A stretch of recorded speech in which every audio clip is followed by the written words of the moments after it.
For 6 years, from 1960 to 1966, Kарлos Kастанеда served as an apprentice to a Yaqui Indian brujo, or sorcerer, named Don Juan. During those years, Mr. Castaneda was a graduate student in anthropology at the University of California at Los Angeles. His experiences with Don Juan led him into a strange world of shamanistic lore, psychedelic experience, and adventures in what Mr. Castaneda calls states of non-ordinary reality, some of which were frightening in the extreme, and all of which are fascinating in the extreme. His experiences with Don Juan are recounted in a book which has been published this year by the University of California Press, called The Teachings of Don Juan, A Yaqui Way of Knowledge. Mr. Castaneda is with us here at KPFA today and has agreed to discuss the book and his experiences with Don Juan. Let me begin by asking you how you managed to meet this remarkable personality, Don Juan, and can you give us some idea of what sort of a person he is? I met Don Juan in a rather fortuitous manner.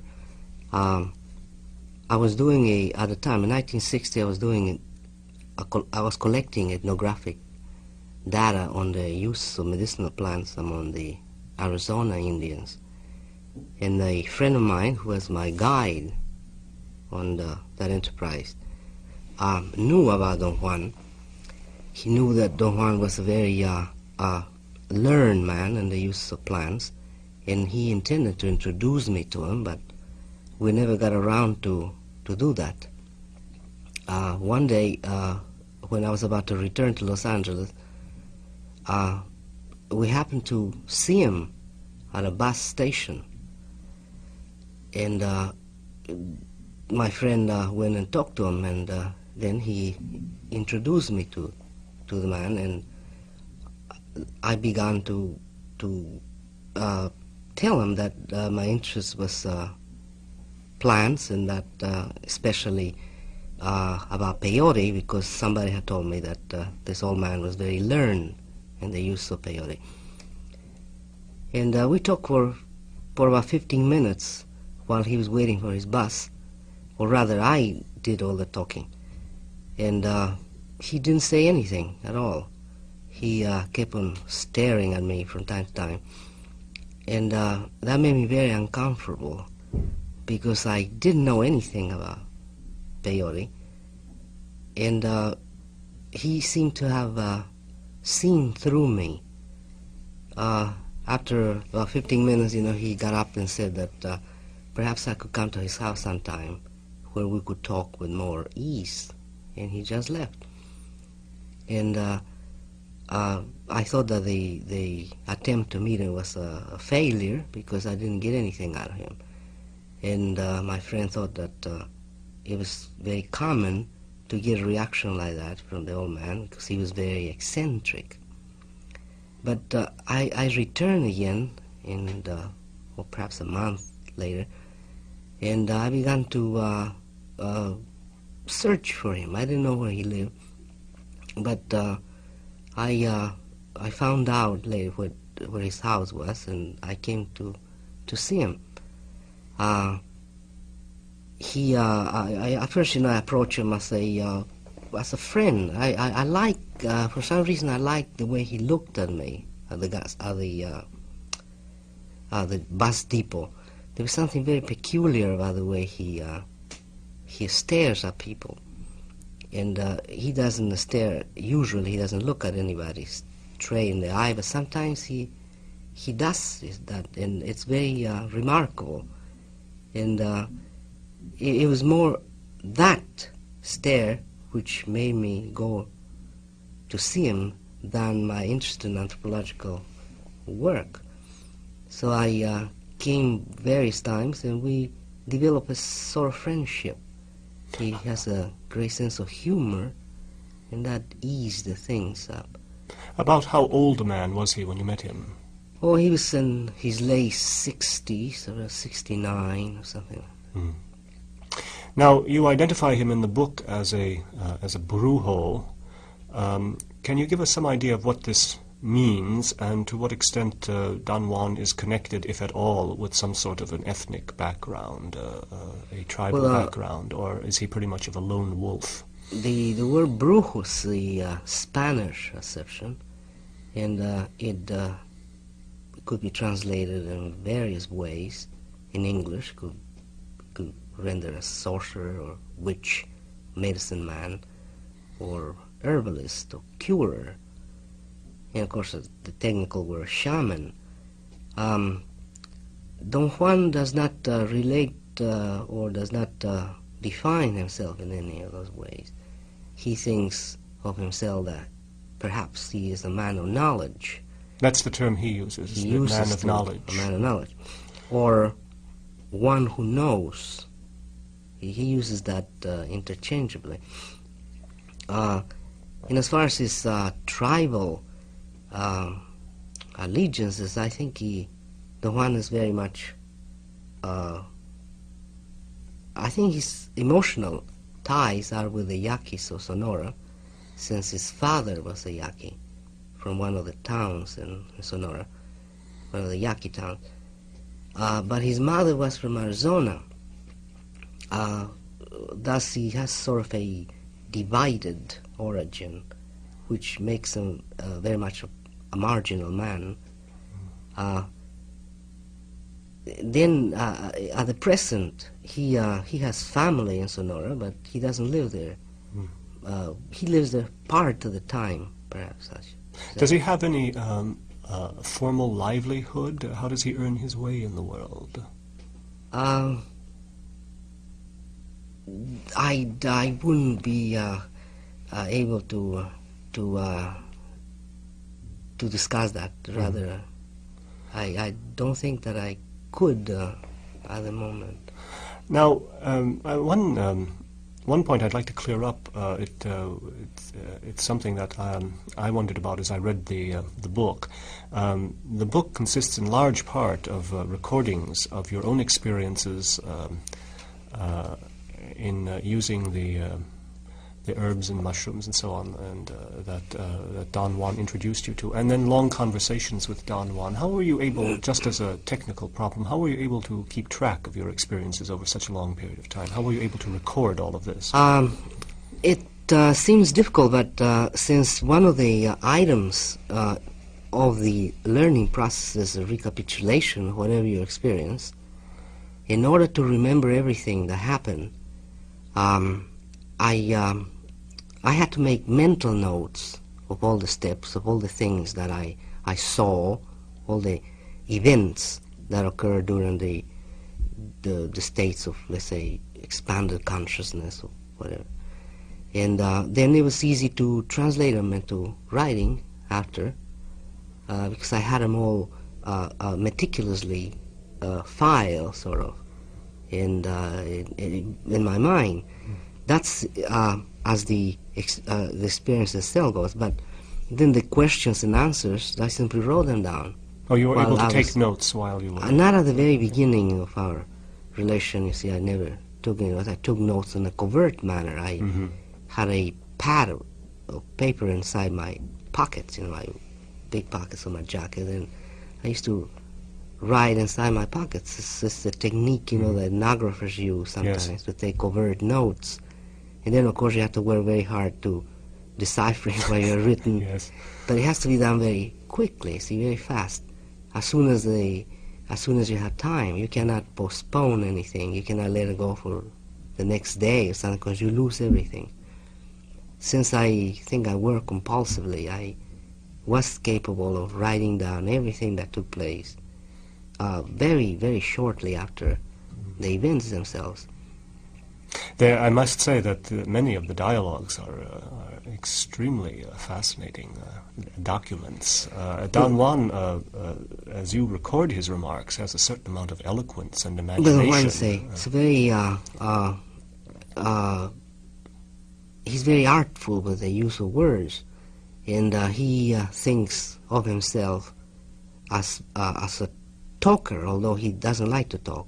But he thinks that talking is his predilection, as other men of knowledge have all the predilections, like movement, balance. He's talking. Thus it was my good fortune to find a man that would have the same predilection that I have. Now, one of the things that's most impressive about the book is the remarkable chances that you seem to have taken under Don Juan's tutelage. That is, he introduced you to various chemical substances, some of which clearly, I suppose, could have been fatal if they had not been used carefully. How did you manage to work up sufficient trust in this man to down all of the concoctions that he put before you? The way the book's presented, it seems to heighten some sort of dramatic sequence, which is, I'm afraid, not true in real life. There are enormous gaps in between in which ordinary things took place that are not included. I didn't include it in the book because they did not pertain to the system I wanted to portray. So I just simply took them away, you see, and that means that the gaps between those very height states, whatever it is, since they are removed, it seems that it's a continuous crescendo, this kind of sequence leading to a very dramatic solution. But in real life, it was a very simple matter because it took years in between, it took months passed in between them, and in the meantime, we did all kinds of things. We even went out hunting. He told me how to trap things. I said traps were very old ways of setting out traps, and how to catch rattlesnakes. And he told me how to prepare rattlesnakes, in fact. And so that eases up, you see, the distrust or the fear. I see. So there was a chance for you to build up a tremendous amount of confidence in this. Yes, man. We spent a lot of time together, and then he never told me what he was going to do, anyways. And by the time I realized, I was already too deep into the event to turn back.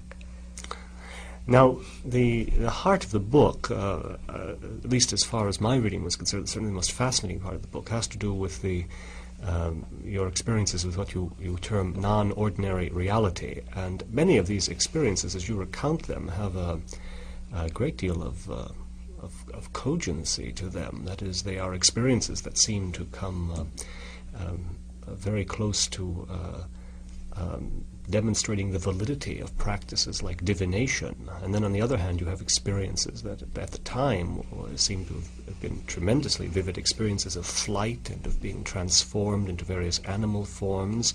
And often you suggest a sense of some ultimate revelation taking place. What sense do you make of these experiences now as you look back on them all? What seems to have been valid about them, and how was Don Juan, do you feel, able to seem to control or predict what these experiences would be? Well, and as far as making sense out of them, I think as an anthropologist, I could, the way I have done it, I could use them as grounds for set up let's say, a problem in anthropology. But that doesn't mean that I understand them or use them in any way. I could just employ them to construct a system, perhaps. But if I would view them from the point of view of a non-European man, maybe a shaman or perhaps a yaqui, I think the experiences are, or they are designed to produce the knowledge that reality of consensus is only a very small segment of the total range of what we could feel as real. If we could learn to code reality or stimuli the way a shaman does, perhaps we could elongate our range what we call real. What do you mean by that? How does a shaman like Don Juan code stimuli? For instance, in the idea that a man could actually turn into a cricket or a mountain lion or a bird is, to me, my personal conclusion. It's a way of intaking a stimuli and readapting it. I suppose the stimuli is there. Anybody who would take an hallucinogenic plant or a chemical produced in the laboratory, I think would experience more or less the same distortion, in quotes, because distortion of reality. But the shamans, I think, have learned through usage and in thousands of years, perhaps, of practice, they have learned to reclassify the stimuli and encode it in a different way. The only way we have to code it is as hallucination, madness. That's our system of codification. Mm-hmm. We cannot conceive that one could turn into a crow, for instance. This was your experience under Don Juan's tutelage. I cannot, as a European, I refuse to believe that one could do it. Mm-hmm. You see that, but it was a tremendously vivid experience when you had it. Well, it was. I could say, it was real. Mm-hmm. That's my only way of describing it. But now to see that thing's over, if I will be allowed to analyze it, I think what he was trying to do was to teach me another way of coding reality, another way of putting it into a propitious frame that could again turn into a different interpretation. I thought the passage in the book where these very different orientations toward reality that you had and Don Juan had, the point at which it came through, at least most clearly to me, was the point in which you questioned him about your own experience of apparent flight. And you finally came around to asking if you had been chained to a rock, would you still... would Don Juan still feel that you had flown? And his answer was, in that case, you would have flown with the chain and the rock. He alludes, that I think what he means, what he meant to say is that one never really changes. You see, as a European, my mind is set, my cognitive units are set in the sense I would admit only a total change. For me to change would mean that a person mutates totally into a bird, and that's the only way I could understand it. But I think what he means is something else, something much more sophisticated than that. My system is very rudimentary. I see. It's not. It lacks the sophistication that Don Juan has, but I cannot pinpoint actually what he means by things. What he means that one never changes really. There's something else, another processes taking place. It is difficult to focus on this. I think I remember Don Juan's line was, "You flew as a man flies," but he insisted that you flew. Yes. There's another remarkable statement he makes, and it is. In the discussion of the reality of the episode, he says, that is all there is in reality, what you felt. Mm-hmm. Yes. Mm-hmm. Yeah. He, this Don Juan is a very sophisticated thinker, really. It's not easy to come to grips with him. You see, I have tried various times, to sort of wrestle with him intellectually, and he always comes the victor. He's very artful in that and he posed once the idea to me that the whole the totality of the universe it's just perception, and it's how we perceive things, and there are no facts, only interpretations, and those are nearly I'm nearly quoting him, paraphrasing him as close as I can. And perhaps he's right in that sense, or not perhaps, I think he's right in that sense, is the facts are nothing else but interpretations that our brain makes of stimuli. So if that's such, whatever I felt was, of course, the important thing. Well, now one of the aspects of what we normally call reality that seems most important to us is that of coherence or consistency from experience to experience. And I was impressed by the fact that the experiences you had under peyote seem to have in your recordings a remarkable coherence from experience to experience. I'd like to question you about this. There is an image that appeared in the experiences which you call mescalito, and it seems as if this image appears again and again with great consistency, that the general sense of the experience, the sound of it, the feel of it is very much the same from time to time. Am I accurate in saying? Yes, very, very much. Well, how do you make sense of that fact? Well, it's either that I had two interpretations. Mine would be that it's product of the indoctrination I went through, those long periods of discussions and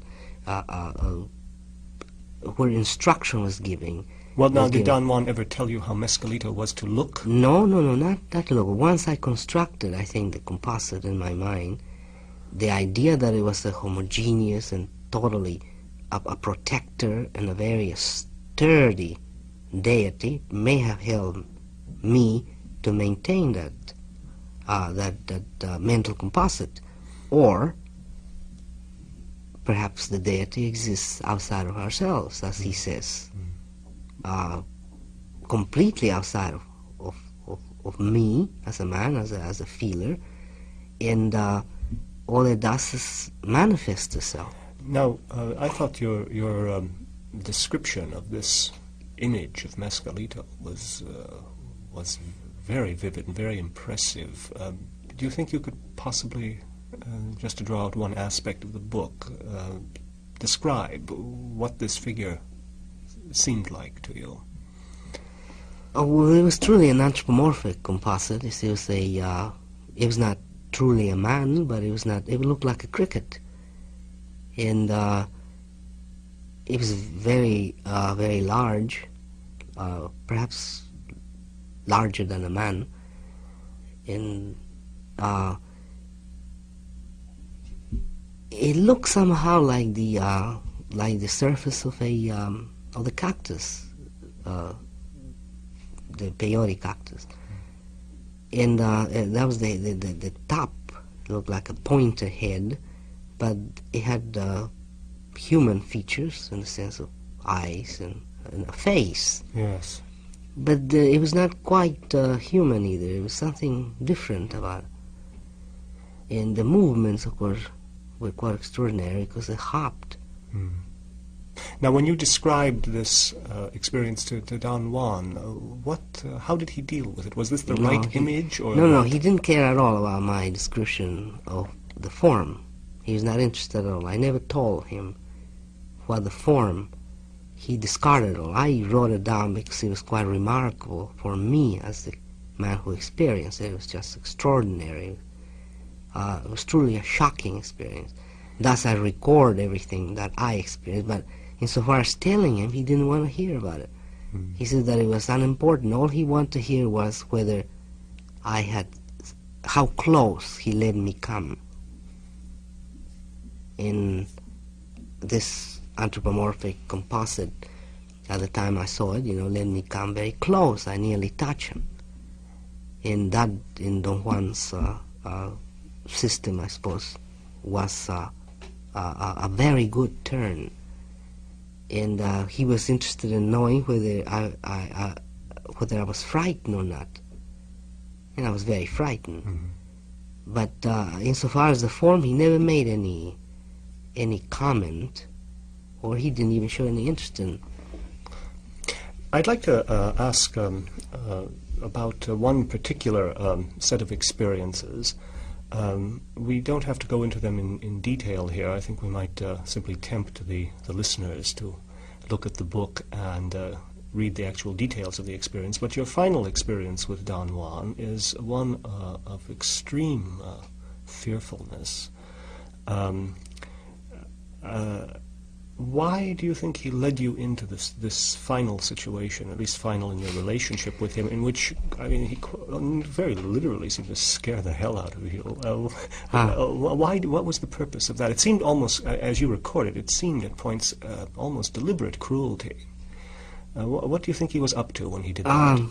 When he had, previous to that last experience, during, or right before it, he taught me some position that it's proper of shamans to adopt at moments of great crisis, the time of their death, perhaps.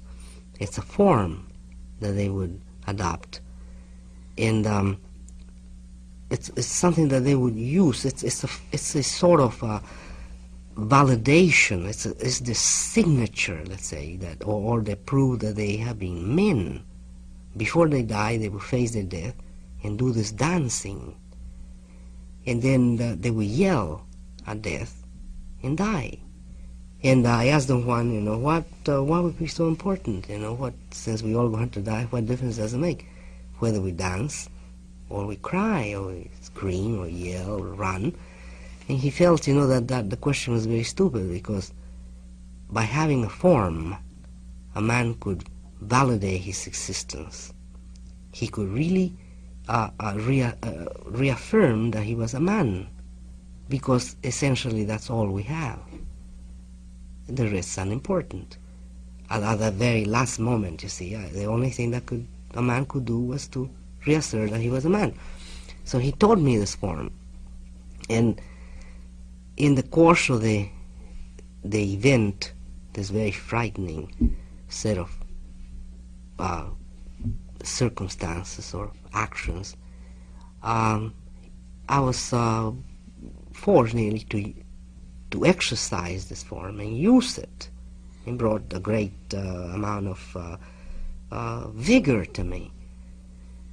And the event ended up there. Successfully, in quotes, I was successful in perhaps staying away from death or something like. Or the next day, the next night, he took me into the bushes, and what I was going to do was he was going to teach me how to perfect this form until it was neat. And in the course of teaching me, I found myself alone, and that's when this horrendous fear attacked me, really. And I think what he had in mind was for me to use this form, this position, this posture that he had taught me. And he deliberately scared me, I suppose, in order for me to test that. I see. And that was my failure, of course, because I really succumbed to fear. Instead of standing and facing my death, as I was supposed to, as a let's say apprentice of this way of knowledge, I became a thorough European man, and I succumbed to fear. How did things actually end then between you and Don Juan? They ended that night. I think, you know, I suffered a total ego collapse because the fear was just too great for my resources, and it took hours to pull me back. And it seems that we came to an impasse. We had never talked ever again about his knowledge. That's almost 3 years ago, over 3 years ago. You feel then he had finally led you up to an experience that was beyond your capacity to grapple with? I think so. I think I exhausted my resources. I see. And I couldn't go beyond that, and it's coherent with the American Indian idea that knowledge is power. See, you cannot play around with it. And every new step, say, is a trial. And you had to prove that you're capable of going beyond that. I see. So that was my end. Yes, and yet over the 6-year period, Don Juan led you through a great number of terribly trying and difficult experiences. Yeah, I should say I would. But he does not think that I have that I'm finished by some, I don't know, for some strange reason. He doesn't. He has never acted as though I'm through. He always thinks that it's this period of clarification. Did he ever make it really clear to you what it was about you that led him to select you for this vigorous process? Guides his acts by indications, by omens. If he sees something that is extraordinary, some event that he cannot incorporate into his possibly his categorization scheme, if it doesn't fit in it, he calls it a portentous event or an extraordinary event, and he considers that to be an omen. When I first took that cactus, Fort Williams, the peyote, I played with a dog. It was a very remarkable experience in which this dog and I understood each other very well. And that was interpreted by Don Juan as an omen that the deity Mescalito, peyote, had played with me, which was an event that he had never witnessed in his life. Nobody has ever, in his knowledge, nobody has ever played with the deity, he told me. Thus, it was extraordinary, and something was pointing me out, and he interpreted us that I was the right person to transmit his knowledge, or part of it, or whatever. Well, now, after spending 6 years in apprenticeship to Don Juan, may I ask what difference this great adventure has made to you personally? Well, he has certainly has given me a different outlook in life. It's enlarged my sense of how important today is, I suppose. I think, I have, I'm the product of my socialization. Like any other person of the Western world, I have lived very much for tomorrow all my life.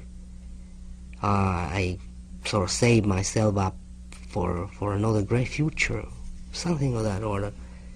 And it's only, it was only with the terrible impact of Don Juan's teachings that I came to realize how important it is to be here now.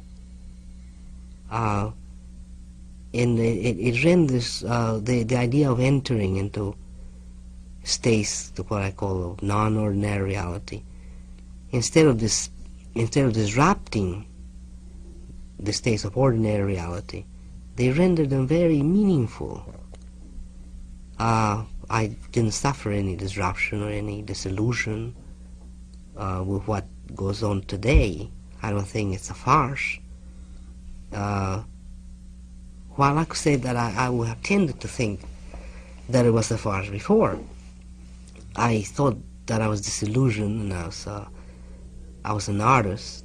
So I did some work in art, and I felt, that something was missing with my time. Something was wrong. But as I see it, there's nothing wrong today. I cannot conceive what's wrong anymore, because it was vague to begin with. I never thought exactly what was wrong. But I alluded that it was a great area, that it was better than today. And I think that has been dispelled completely. I see. Do you have any plans of ever seeking out Don Juan again? No, I see him as a friend. I see him all the time. You still do? Yes, I do. I'm with him.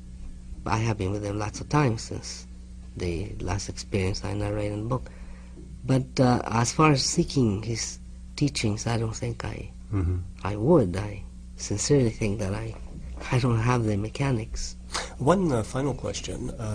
You make a heroic effort in the book to make sense of Don Juan's worldview. Do you have any idea of whether Don Juan took any interest or takes any interest in your worldview, the one you're calling that of a European man? Well, no, I think he's versed. Don Juan's very versed in what we, the Europeans, stand for. He's not handicapped in that sense. He makes use. He's a warrior, and he makes use of his. He sets his life as a strategic game, and he makes use of everything that he can. He's very versed in that. My effort to make sense of his world is it's my own way of, let's say, paying back to him for this grand opportunity. I think if I don't make the effort to render his world as a coherent phenomena, he'll go by the way it has for hundreds of years as a nonsensical activity. When it is not nonsensical, it's not fraudulent, it's a very serious endeavor. Yes. Well, the outcome of your experiences with Don Juan is a really fascinating book. After reading it myself, I can certainly recommend it to the Pacifica audience. It is an adventure in a very different world than we ordinarily live in. I'd like to thank you, Mr. Castaneda, for making this time available to talk about the book and about your adventures. This is Theodore Rozzak. Thank you.